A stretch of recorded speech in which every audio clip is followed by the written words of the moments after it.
Welcome to the New Rainmaker Podcast, a weekly show for visionary founders and team members alike to come together and share the heartfelt, the cringe, and the radically honest truths about what it's really like to build and work for some of the world's most exposed brands on the biggest internet stages.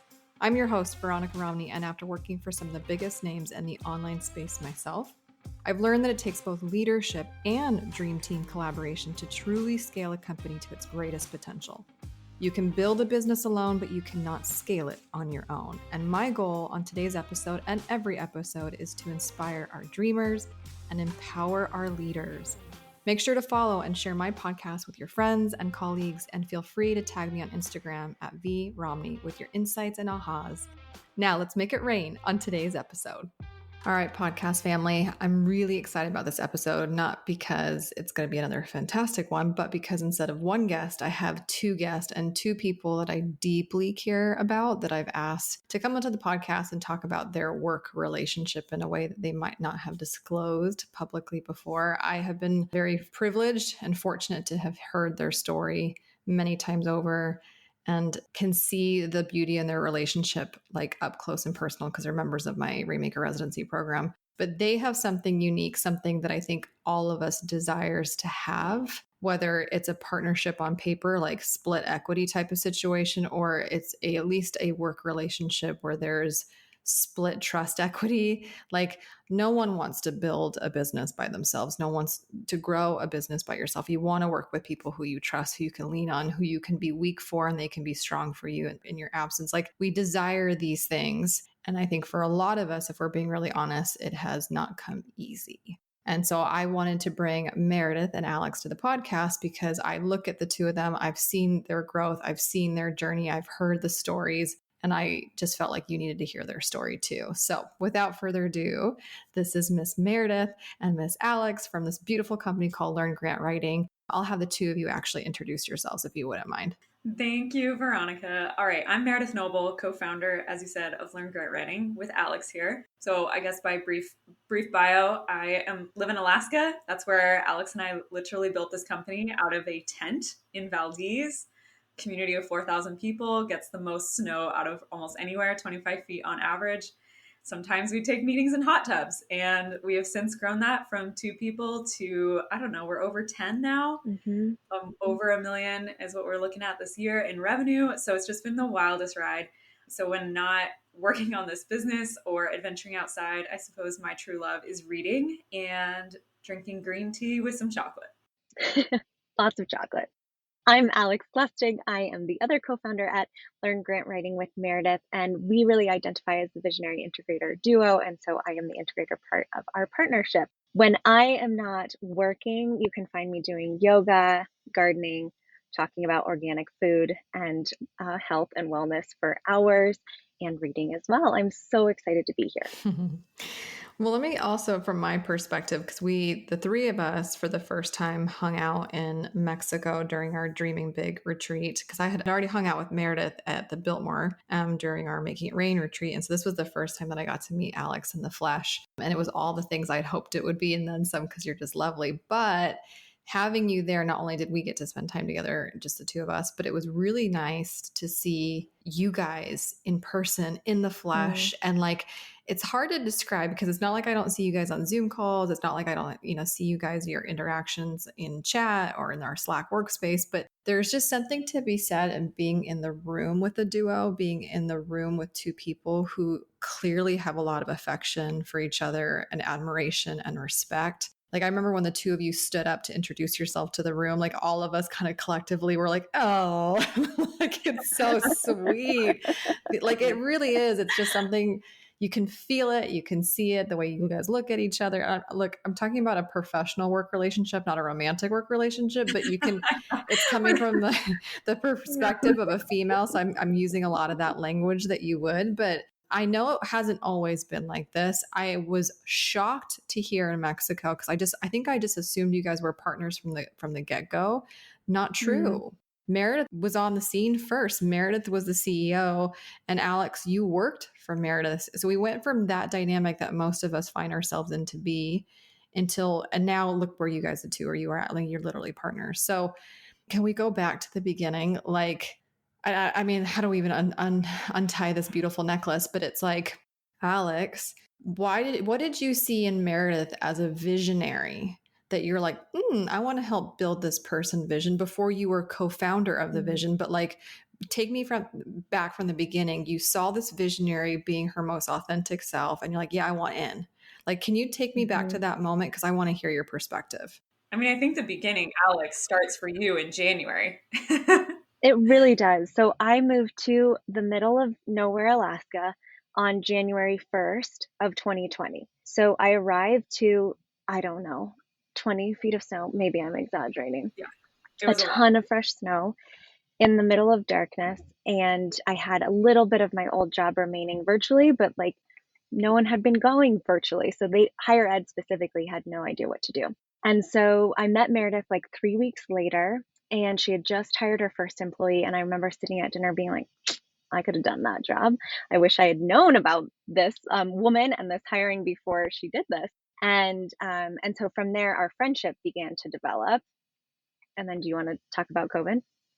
Yeah, exactly. So then COVID hit. And so I'd run the business for 2 years. And by all accounts, it had looked successful. I published my first book. I had just launched the course literally right before COVID hit, doing it live because people still weren't used to the idea of learning online, which sounds like a trip that we're only talking a few years ago. So I literally booked a movie theater and had 250 people come to this event. And I taught grant writing and sold on stage. I'm still to this day amazed at where that confidence came from because I don't think I'd want to do that today. But fast forward, COVID hits, and I realized, oh, we need to move our launch up because there's so much demand for grant writing right now. And the influx in demand for grant writing consulting was through the roof. And I realized I would be a fool not to take advantage of this.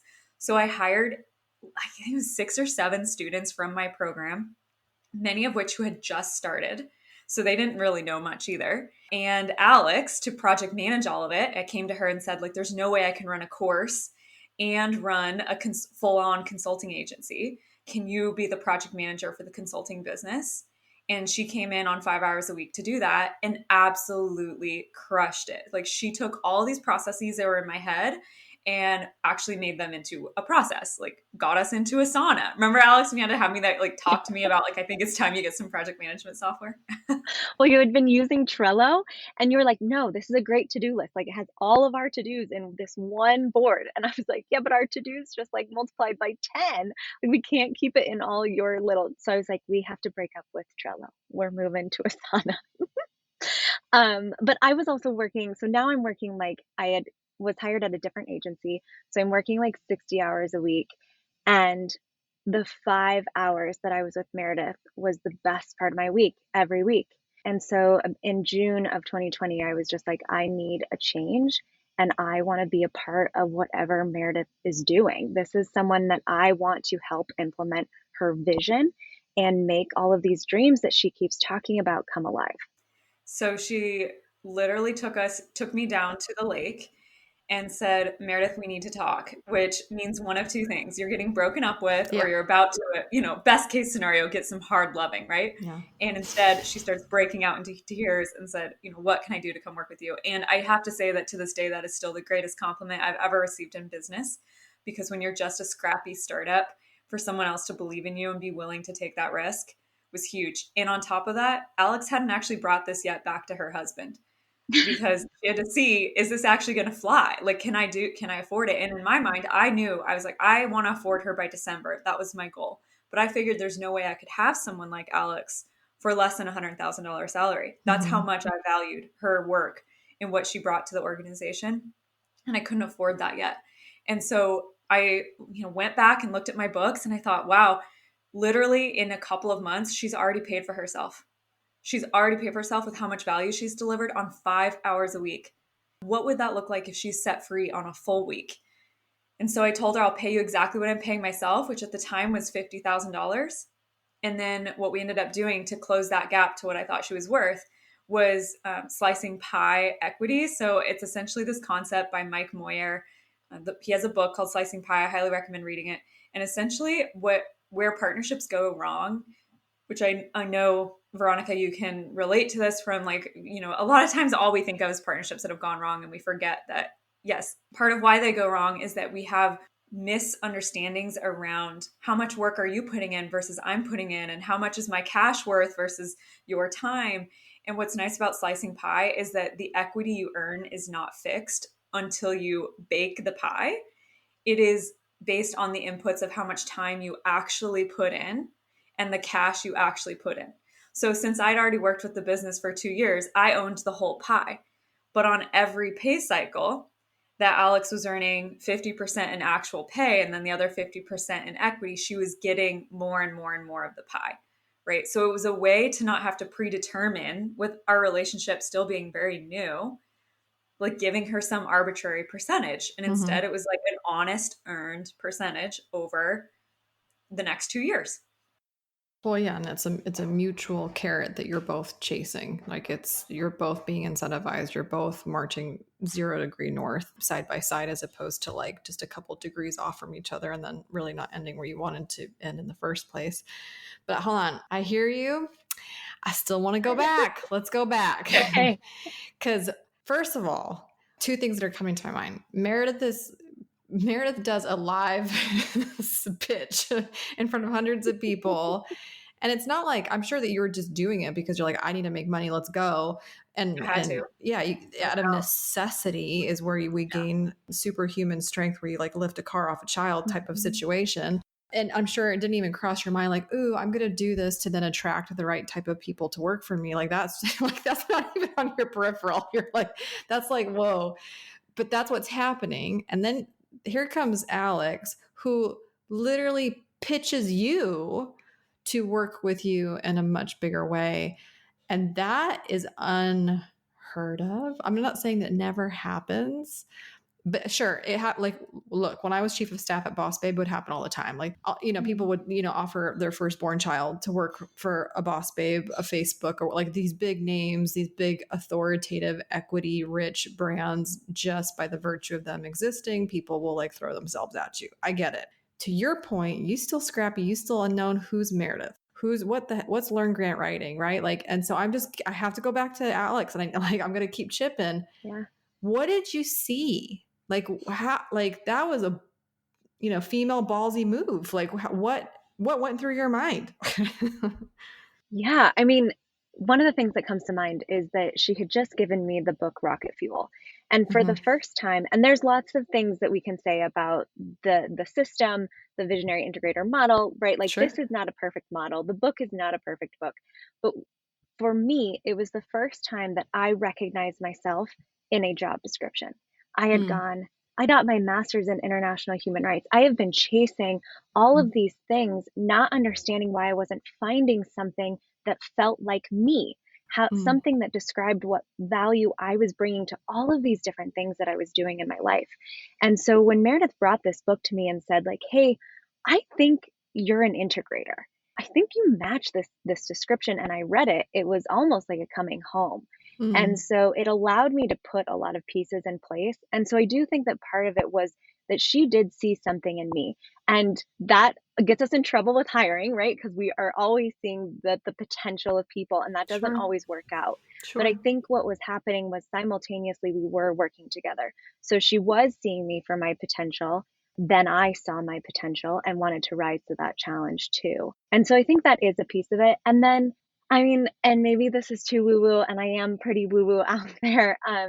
It is energy, it is gut feeling, and I know I want to leave this world in a better place and then I found it. And when I saw the work that we were doing, when I read the grants, when I saw the team members that we were cultivating to make an impact in these communities, there was just something magical about all of these things coming together that I wanted to be a part of. And like, I couldn't have dreamed of what we're doing now. Like, that was nothing on that was on my radar. It was purely energy. It was a purely gut feeling that said, like, I think you should be a part of this. Wow. The other thing is, we just had a lot of fun. So this isn't like the early days that we are just so nostalgic about. Like, Because here we were out at this epic property in Valdez. We literally had this huge Arctic oven tent that was our office. So, and you had to like manage the airflow right to not be too hot or too cold. And we'd be freezing our butts out there because it rains all summer long. And we'd have like gloves on that we'd cut the fingers off so that we could still type. Mice were crawling up. Do you remember all the Yeah, mice coming up on yeah. the tent walls, and Meredith would have to like beat the mice away? Anyway, it's great. It's true. And then we'd always take our weekly sink in the sauna or the hot tub, which is like a wood fired hot tub. I'd have to like go get it stoked and going. And we'd like prop it up on a plastic crate so the laptop wouldn't get wet. I mean, the things that we did were so fun in that phase too, that I'm like, it was in terms of her otherwise going home and just doing a regular remote work job. Like we were in the earliest stages of truly building the company culture we have today. And that was all starting during that time. Like it was really a incubating force. Like it was a tornado for sure. Yeah.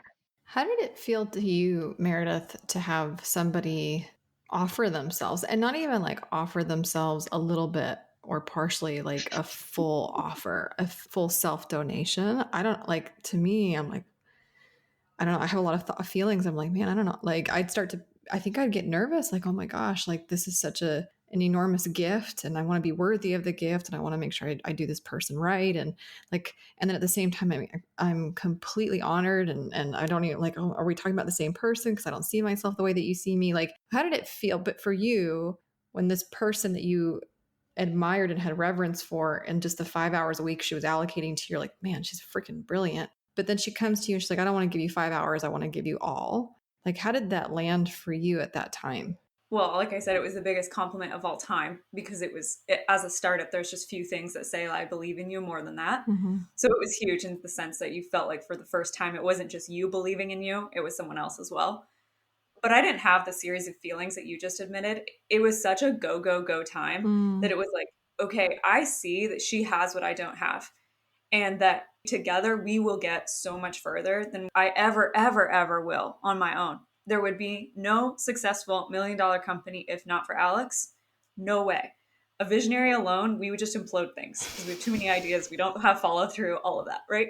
So it was very, very apparent to me quickly that I would get where I wanted to go so much faster with her. And I do think that's a big part of why like the visionary integrator dynamic is really an important part of our story. I think you can connect with a lot of other people, but two visionaries wouldn't work out either. Sure. Two integrators wouldn't work out either. So there was a lot. I just recognized it and then we ran with it. And when we turned off the consulting revenue to go all in on the course business, Alex didn't even identify with the word entrepreneur. Like she, under no circumstance, would even use that word, right?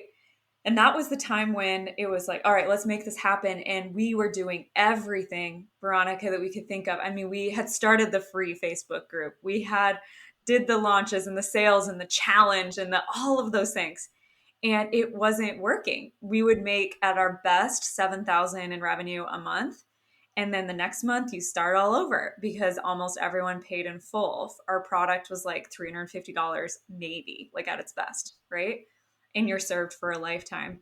And so when we started to roll into December of 2020, actually November, that was the first time that I ran out of ideas of what to do to make the business work. And visionaries don't run out of ideas. It's pretty unheard of, right? And it was such a low moment because I felt like, we're so close. I've got the right person working with me. We're putting so much into this. Why is it not going? And Alex actually suggested, let's just step away from the business and let's do a learning day, which is now something that's core to the culture. Do you want to explain that, Alex, what we did that day? Yeah, we just took a day to like learn, to see what was out there.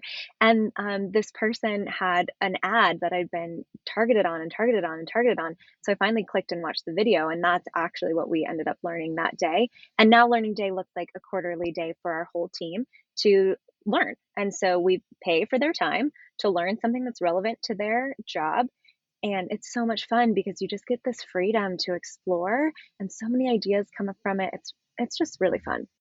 Number one, thank you for sharing that because it's easier to talk about the highs and doesn't feel always so great to talk about those moments of like despair, but it's just part of the journey of entrepreneurship and building a company.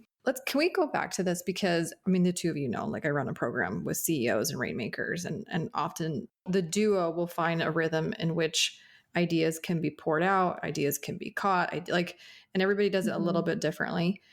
You guys have described your relationship in true, visionary integrator dynamic, which I mean, for anybody who is familiar with Gino Wickman's work is like, I mean, that's, gosh, it's so good, right? But I want to talk about ideation between the two of you, because I would imagine that there's different seasons. Ideation where either one of you is like prolific, like can't stop making ideas. The other one's in a dry spell. Or what happens if both of you are on fire, ideas are coming out of the yin yang, but they're not the same ideas.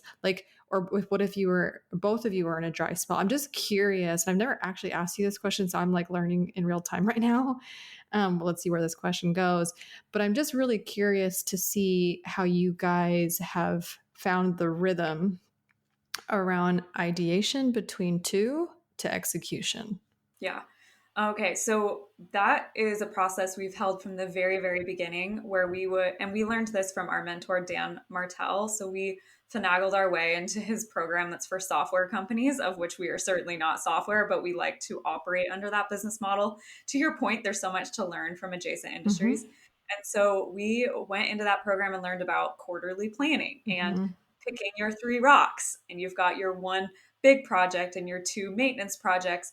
And Alex and I have led a post-it forward creative process every quarter since then to make the tough calls on what are we actually going to focus on this quarter, because there's always like 6 or 7 rocks that are actually vying for the 3 spots. Do you want to talk about it? Yeah, I always try to lump them into one umbrella. I'm like, well, we could put this umbrella and then we can squeeze all those rocks underneath. No, we're chronic overestimators of how much we can do. Sure.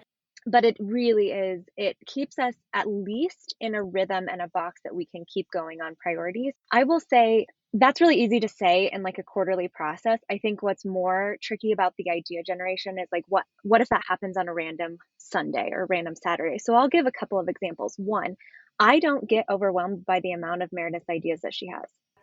I don't get personally wrapped up in any of them. So I understand, I guess, intuitively, like which ones will gain traction and which ones won't. She often repeats the same idea a couple times, and that's when I will start to pay attention and bring more of my integrator side into it. But I don't get overwhelmed or underwhelmed by the amount of ideas that Meredith will spout out at any given time. And I think that that's really important, because I think sometimes we can either get too attached to our visionaries' ideas too quickly and then we get disappointed if they don't happen, or we can run into operations and then I'm spending all this time on an idea that Meredith didn't even like the next day, right? So I just don't really get personally attached to all of our ideas. And I also will energetically separate myself if I'm not in an idea stage. So we went through this a little bit of a traumatic hiring thing in the spring, and Meredith came one day and just like voice memoed me tons of ideas, and they were beautiful. But as I was hearing them, I was like, I feel a lot of contraction. I need to remove myself from this space. So I literally said, like, I'm not in an energetic space to hear your ideas, but I don't want to stop your vibration. Like, go dream. I will catch up and be there. And we did, and it was all good. So I think, like, yes, the quarterly rocks really help us organize our ideas into actual priorities. And also, like, I'm carving space. Because we don't chase things. Yeah, we don't chase things. We don't chase squirrels even. And I do think that's actually a challenge a lot of other visionaries have. We don't. Like, we're pretty good about, like, if you have an idea, put it on the parking lot. Anything has to, like, we really have learned the hard way that, like, we make ourselves sit on big things for 30 days. It's amazing how much better the project management will flow from that, or you'll just kill it. So we've just learned to slow things down a little bit, which has been good. But I guess I'd say, like, Alex can have some of the most incredible visionary ideas too. She has some incredible breakthrough moments, and now we're seeing it too with some of the other team members that just bring these beautiful suggestions to play. I still feel very responsible for, like, the big picture of where we're going. Sure. And, like, charting into crazy new terrain that, like, no one's going to be thinking about besides me. But Alex is really, really great about, she also protects this fact that, so I can have the space to do that kind of thinking. So as soon as an idea really needs to move to implementation, like, that's where she steps in and rolls with it. So I wouldn't actually lose my steam, because I will actually lose my energy doing a lot of the implementation, whereas she can get a lot of energy from that. From the doing. So often, I mean, there a week doesn't go by where Alex and I are like, how do other visionaries do this? How do they do it alone? It's really true. Okay, you guys know this about me. I words of affirmation are my thing. So I just want to I feel overwhelmed. I want to affirm both of you. I think the thing that strikes me about both of you individually, that it's very evident because you both possess this on your own islands, so to speak. You are obviously the beneficiary of each other's personal growth and development.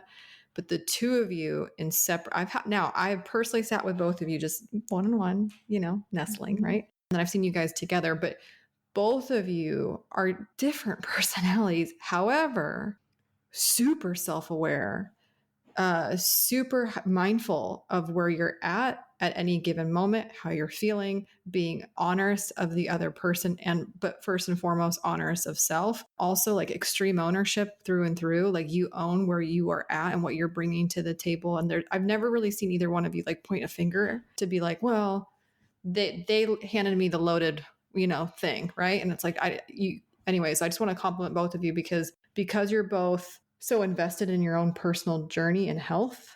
Clearly it's a benefit to the partnership and to the work relationship, because it would be very difficult to do the things that you guys are talking about if you weren't practicing self-care first and foremost too. So like, I just want you both to know that like, it's been a really beautiful example for me personally, because as I get through my adrenal stuff and as I get through all that I've talked about in the podcast before, but like, it's really beautiful to watch you guys do that. Thank you. I have been told that there's BA Meredith and AA Meredith. So there's before Alex Meredith and after Alex Meredith because of the impact that she has had on my life. In terms of, I was always fairly aware, but I was doing the easy awareness, the fun self-help, not the messy self-help. And Alex introduced me and got me to get into that muck, and it's been transformative. We had some critical feedback from a customer recently, and I just wanted to fire back this fiery video of how it made me feel. And you don't appreciate how much we do for you. And right. And it was so great because we've learned, I actually send everything to Alex first so she can bless it. And she beautifully called it back and said, Meredith, is this a moment for self-growth? Why is this triggering you? And just that level of challenging me. And yeah, I mean, it's kind of like she provides some therapy for sure, not paid enough, but it was great because it actually helped us all. Like we all got to the point where we took this very emotionally loaded, we're frustrated, we're upset and angry by it. And we were actually all able to just diffuse it and release it and not let it carry on. And that is the kind of impact that Alex is bringing to our culture and from a self-care perspective. I mean, we had a huge launch, our one and only launch of the year, in correlating in with a price increase. Like there was so much work to do. And everyone had been pushing so hard. And the weekend before launch started, Alex was like, everyone, I don't want to see any activity on Slack. I want you to be outside taking care of yourself, nourishing yourself with good food, whatever you need to do, please make sure you're going and doing that. And it was just great because if leadership had said, okay, well, we got to push a little bit more and get a little bit more done, that also is what could have happened. But instead, everyone felt permission, myself included, to step back, relax. And then we came into launch week, rested, and we crushed it. Yeah. And I think, I mean, we paint a really rosy picture, and I'm grateful for all of these words of affirmations. My adrenals are a disaster right now. Sure. And I said that message because I needed to hear it myself. I had to give myself permission to not work that week because I was so overwhelmed by the amount that had to happen. And so I said, if I'm feeling this, my team is feeling it too. I have to set the example. And so it also helped call myself in to like, this isn't the leader that I want to be. This isn't the life I want to be living in this right moment. Like we have to course correct. Oh, hold on a minute.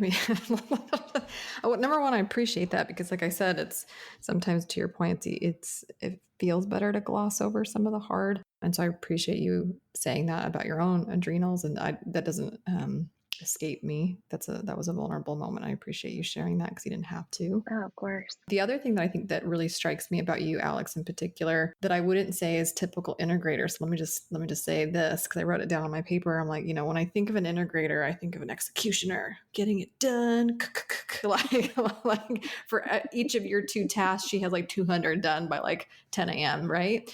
So integrators are like super efficient, and they think in arrangement and like how to get, you know what I mean? Like it's just how they work. It's so beautiful how their brain works. However, here's what Alex keeps saying throughout even the recording of this podcast, which I wouldn't say is an integrator thing, but uniquely Alex, is how many times did you use the word intuition or gut? You're extremely intuitive. You trust your gut. You let it guide you in a work that you don't often hear those words around an integrator type of function. And so now I want to kind of like highlight that, like how have you done that? Or did you always realize that you could, because I have been certainly in my own seasons in my professional career, been in odds with myself. I'm a visionary. I'm an integrator. I'm a visionary. I'm an integrator. Like there's just both parts of me. So I see you having this intuition, this gut feeling, spidey sense, self-awareness, like as Meredith said, like the messy, self-care and exploration, but also the efficiency and the productivity of an integrator usually don't go hand in hand. How have you done it? So I think our building a family journey has been really long and tough. And through that, I realized that like my type A that I've like always strongly identified with, or this need to control everything and get everything done, that doesn't work when applied to building a family. And so in that journey, right, you have to wrestle with, what am I truly in control of? What can I actually plan and get done? And so I think that has fed directly into my work life. And then I'll kind of like just the way that I impact Meredith and how she said BA and AA. I mean, the same can be said for me, right? She is the one who says like, no, deep work, right? Like, how do you do deep work? And deep work doesn't mean getting 200 tasks done. And so it's reframed how I think of implementation and how I think of making plans, because it doesn't have to look like we're controlling everything and we have to do every step from A to Z. We can think about things more creatively so that it's more energetically aligned. And in the last like couple of months, I'm really realizing that what really drives me in this business is the freedom to be creative in hiring, creative in company culture, creative in idea generation, like all of these things. It's a creative space. And so that's the perspective of which I'll own my identity as an entrepreneur, because I didn't own that. I still have a hard time calling myself an entrepreneur. Co-founder, I can be cool with, but like, I wouldn't walk into a room and be like, hey, I'm Alex, I'm an entrepreneur still, right? Okay, interesting. I think the other thing too that I'd want to jump in on that is that the integrator visionary model as presented to us was given in a pretty masculine way. Yes. And particularly the way that it's taught. Yes. And we're not operating from a masculine heavy perspective is why I've had a ton of injuries, and I've done nothing but try to force and push a business through to success. And we are increasingly over that and so proud of ourselves for every time we catch ourselves doing it. Like, for instance, we had right after launch a series of technology issues that really, we wanted to have them sorted out before we came to visit you in Cancun. Like, it does affect our business. And we just decided, I was like, you know what? Turn it off. It's okay. We'll get to it when we're back and we got our heads on clear, and we'll get there. It's fine. Just turn it off. And so it's just a different perspective that is, I don't think it means that it's just so uniquely Alex. I think it's just saying like, this is just a different way of doing business. And I hope it soon becomes normalized. We're just charting the new territory of what it looks like. Like, I've always wanted to build, first and foremost, like a work environment that never existed before. That's where we would want to work. And so this is just our fun incubator for doing that and testing things at work and seeing what doesn't. And at the end of the day, we hope others can find some use in it, because we have built an incredible company culture, and it's come from not trying to be masculine.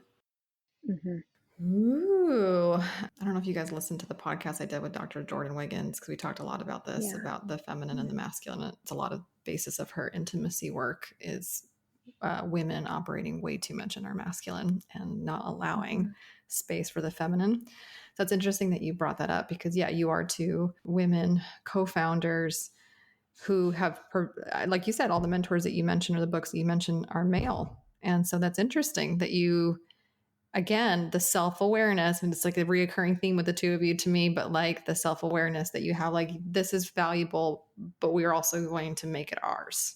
which I think has served you in your business, served you in certainly your work relationship, served you in, I mean, all the quadrants of your life, which has been really cool to see. So here's my question now. You guys have done amazing things. The genesis of the relationship in a like hot tub, your weekly sinks in a hot tub, which is fantastic. Where does this relationship go from here? Because like I have been thinking about this a lot just on a personal level. Like, how does one stay married for like decades at a time? Because I know that we as human beings just change and we evolve. Like, I got married at 22 years old, like freak, right? And so like I've had this conversation with many marriage therapists and different experts in the field. And like the one thing that keeps coming up for me is in a dynamic of two, it's really each other's capacity for the other person's growth that is the kind of the glue that will let you guys continue on as opposed to growing apart, because you're both going to grow at different rates at different times. So with all that you've achieved, with all that you've done, the genesis of everything, when you look forward, when you forecast and look into the future, what does that look like for the two of you? I'll give the forecast but first with a little bit of a rollback. So I had split with the guy that I had been all in on, and we were living in Boston. So this was the first time Alex and I were working in very different locations. Mm-hmm. So split with him, bought a car. I'm driving west, tears streaming down my face. Like, wow, I can't believe I have to feel like I'm starting all over again. Mm. And Alex had wanted me, ironically, to listen to the Boss Babes podcast. And finally, I started to listen to it. And actually, Danielle's episode on her divorce got me thinking. And it was the moment I realized, wow, like this business partnership, we were about to make our commitment to her truly having equity in the company a month later. I realized, why don't we make as big of a celebration out of work partnerships as we do out of intimate partnerships? Sure. There is no wedding for work relationships. Maybe you go out for dinner if you're lucky. And so I called Alex and I was like, hey, I think we should have a work wedding and and celebrate this major commitment we're making to each other. Mm. And so, Alex, being the thoughtful person that she is, you want to kind of jump in, Alex, now on like how you ran with that concept? Yeah. So at first it like freaked me out. I'll be honest. I'm like, I already had a wedding and we'd been talking about throwing this huge party. So like some of the ideas floating around were like, do we like actually invite people? Do we do this in a place where like our families could come? And I'm like, oh my God, I'm getting overwhelmed a little bit, feeling like I'm getting married again. So I was like, okay, I have to separate this out. Cause then even Meredith was like, maybe we should get rings as like something to symbolize us. Oh no, And she I was was like, going no, all this is in. too similar. I was full on. All in. Too similar. So I really thought about, okay, how do we make this ours? How do we make it really special to us? Who needs to be there? And so we did some really critical thinking on that. We were also both going through a really hard time, and it's January in Alaska. Like it's critical peak depression season. Yeah. And so we knew we needed something that was really self-care focused. And so it ended up being this beautiful, we got matching earrings instead of rings that we both happen to be wearing. Which we're wearing right now, by the way. Not pre-planned. Not pre-planned. Meredith found us these great dresses that were way too long and we couldn't even wear them because they were just dragged in the snow. It was great. And we had dinner at this beautiful place in Alaska with just my husband one night. And then the next night when we got married, Meredith was like, I know this is crazy, but I think we should invite this guy that I just met. And I was like, okay. That's a guy I went on this 4-day road trip with, who, 7 months later I married. But she's like, really? Should he be a part of this event? And I was like, I think so. I have a gut feeling. Yeah. So he came, we had this incredible dinner. We wrote out our promises to each other. I didn't want them to be called vows because I wanted, again, that separation. But we wanted to make promises to each other and this, you could see this as a half glass full perspective, but our glass half empty, because if there is a divorce at any time, we want to make sure that that divorce is done in a loving way as well. And so these promises were made so that, hopefully we're married till the end of time and we create so many other business babies and like all these things come to fruition because of our brains together. And also, if there's a time that needs to split, we know that we are going to do that with as much love as we've built everything because of the promises that we made to each other. So yeah, we read those out loud. We ate pie because of the slicing pie. So we got pie. And it ended up really being a very beautiful and intimate experience. So I do think that that's helpful context to paint the picture of where we're going next, because that was significant. We've never heard of anyone do it I've before, never heard of and that we hope before. that could become a thing, like work weddings. We think it should totally become a thing. And but so in terms of moving forward, it's a little bit of like casting our vision. We do think that what we have figured out in terms of team building and systems and our weekly sync and all these pieces that have like allowed us to grow a company from literally disaster in 2 years to $1 million 2 years later is significant. And we want to share that knowledge, but it's not really appropriately shared to our customer base because they're trying to learn grant writing. So we've been trying to figure out, is that writing a book? Is that just having this like little side project that's just lives on the side and it's just our little play place? What is it? We don't know. And we're okay with not knowing that either. We know that we want to keep charting into new terrains because that's where I am as a visionary. And Alex often like lets me go scout and then I report back. And then we make a decision together of like, are we going to move that direction? But she kind of like keeps the wheels on the bus. It's almost like she's keeping the crew fed and happy. And I'm like out doing reconnaissance. So that's how we're handling it. We've got a lot of interesting ideas that were validated by being in Cancun with you in terms of, hey, how do we actually maybe turn this business model on its head? And we haven't seen any examples of that. We're trying to kind of figure out how are we going to do it. But yeah, we're just taking it playfully and not trying to force anything. And eventually we would love to work on building another business together and another after that. But for right now, we're all in on the business that we built because we have not seen it to its finish line at all. Okay. So, God, like I wrote this down while you were both talking. If there was a label of labels on the two of you, it would be this intuitive intentionality. Like, I don't know. It's like, to me, if, like what's that quote? Like, your brand is what people say about you when you're not in the room. Sure. And so like, if the two of you weren't in the room, like, how would you describe Meredith and Alex? I'm like, they're extremely intentional. And they're both extremely intuitive in different ways, like in your own unique individual versions, like intuitively bringing a guy that you just met on a road trip who you would then end up marrying. Hello. Right. But like to your work wife's wedding. So, but then to your point, like I've heard you say it in different ways, but it's like this knowing that each of you get at some point that you just know.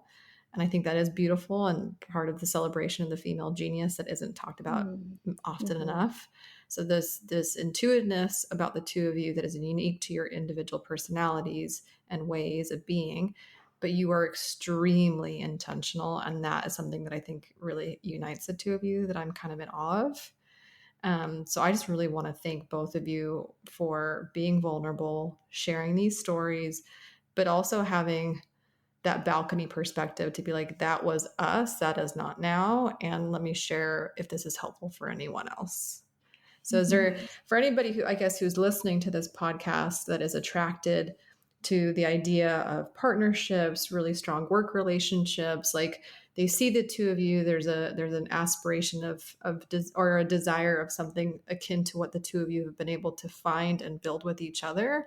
Do you have any kind of parting sage words or any like words of wisdom that you could give? Alex, do something first. I think I would be speaking to someone who might identify as an integrator or a project manager or a heck of a executive assistant, right? Any of those people who have been organizing leaders in different positions. I would just encourage you to look into your own growth and then also not be afraid to approach someone and say like, hey, I love what you're doing. How can I help? Whether that's in an integrator form or in a different job capacity, like I think the partnerships that really, really work are when both people choose each other. Sure. And I don't know if that's always happening in hiring, right? And if maybe we both chose each other, we would have these relationships that could grow, that could blossom, that could become something bigger than anyone imagined. I think the other thing then that I would add on to that is that I did not have hopes or a built up dream of what Alex would become when we met. It was just, help me. We're busy. Please, I'm dying. And then even when I saw you made the offer of, okay, you can earn some equity in this business, let's hit this together, I still didn't project an expectation of who she would become. And interestingly, I have struggled to do that with other promising employees in the past, where I see this whole path for them, but really it's a path I need from them. Interesting. And when we need something, we actually tip it out, the odds out of our favor. And what I think has worked so beautifully about Alex is like, it's actually just been this, well, what next is going to happen? And there's just no expectation of where it's going to go or what we're going to do together. Like, even the fact that I don't have a super clear answer for you on like where we're going to take it from here is we're actually really okay with, because it's like, we're going to get there. We'll figure it out.